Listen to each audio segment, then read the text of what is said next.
Golden Bell Award recipient, one for the Network for a Healthy California program under the directorship of Deepa Shah. Ladies and gentlemen, she's the program coordinator, and I've met her before. We've done lots of stuff together. Come on out, Deepa.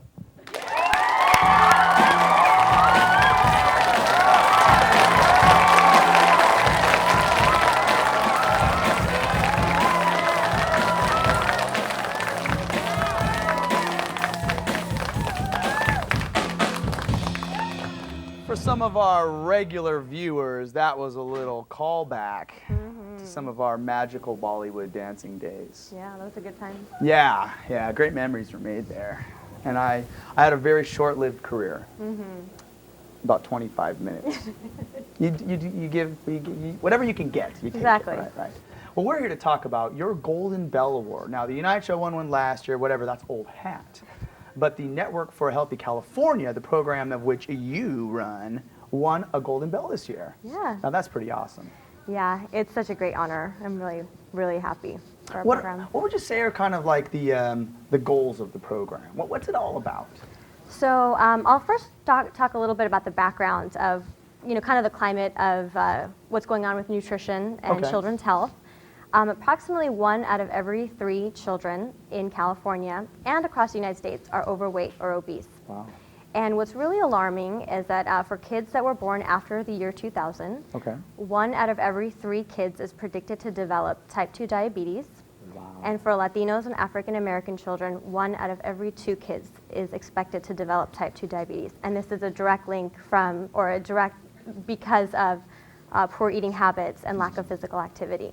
So the goals for our network are to increase consumption of healthier foods, particularly fruits and vegetables, to increase levels of physical activity for 60 minutes a day for children, to also increase access of nutritious foods to a low-income population specifically, and then all with the overarching goal to decrease chronic diseases, specifically cancers, diabetes, and heart disease.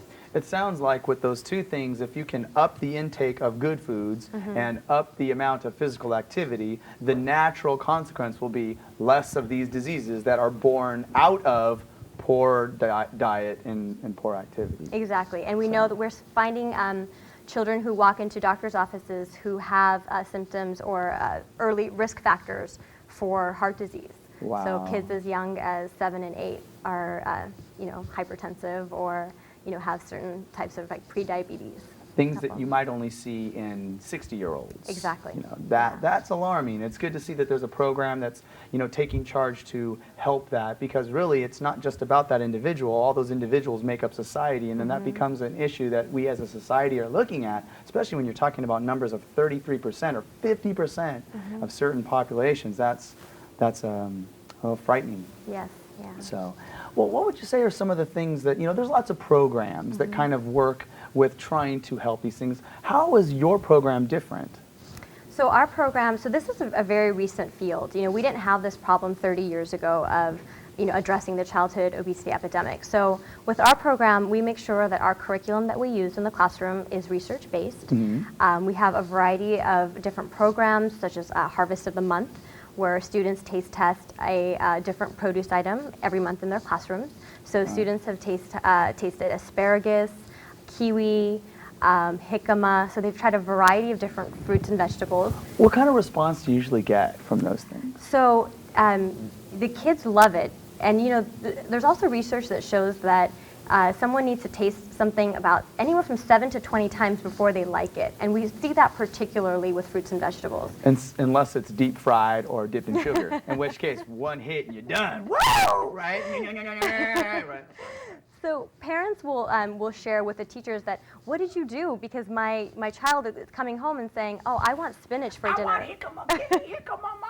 Stuff like that. Yeah, so when it's presented in the classroom in a very fun way, it's still educational and it makes a difference. So they go home and they want to eat that. You know what I found just in own personal experience with our daughters too, my wife is very good about exposing our daughters to different foods, is that parents just assume the kid's not going to like it. Exactly. So they never even try it. So they just keep jamming French fries in their mouth. They don't even want to try the asparagus. They assume, oh, only asparagus is enjoyed by adults. They never even give the kid a chance to go, no, I don't like it. It's just about exposure. The school's exposing the things and then letting the kids decide. I think a lot of parents miss the boat. Yeah. Because they don't even try. I think you're exactly right. And so we get that same story from our parents who say, I never thought my child would like broccoli. So they get these stickers, you know, after their harvest of the month taste test, they get a sticker that says, I taste tested broccoli. Or so when they go home, you know, the parent can ask them, oh, so did you like it? Right. And then the child will say, yes, I did. And then, you know, hopefully the family will make it, you know, incorporate it in their meals. And not put, you know, 7 cups of cheese sauce on it. That's the goal, yes. Yes, please. Less ranch and cheese sauce. It's delicious, but.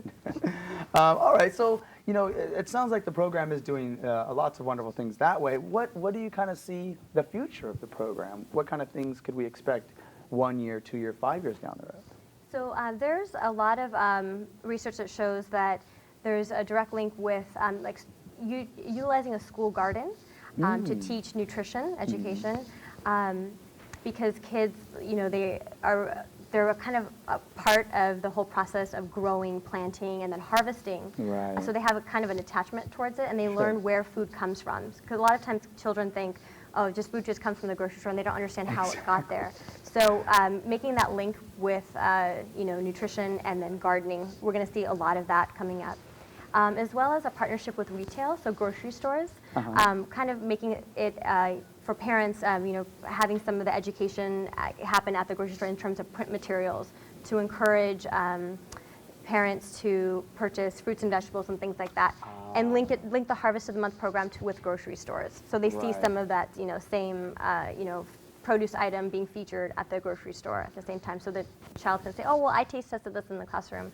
You know, there's a coupon for 20 cents off for this, you know, particular fruit or vegetable. So. Well, and especially in most households where probably one person is making all of the food purchasing decisions, whether it's the mom or dad, whoever's kind of in charge, they get into kind of a habit of what they like. And even though the student might come home going, hey, I've taste tested broccoli, and they go, hey, that's awesome. But when they go to the store, if they make all the same food purchases every week, now all of a sudden it's like having the great idea doesn't do anything if they don't actually go, oh, I should buy this, you know, and then it becomes part of their new how they view food and what they're going to purchase. Yeah, that is our goal, so that the child can actually go home and help educate their families as well, and then ultimately we'll have a healthier community and society. Sweet.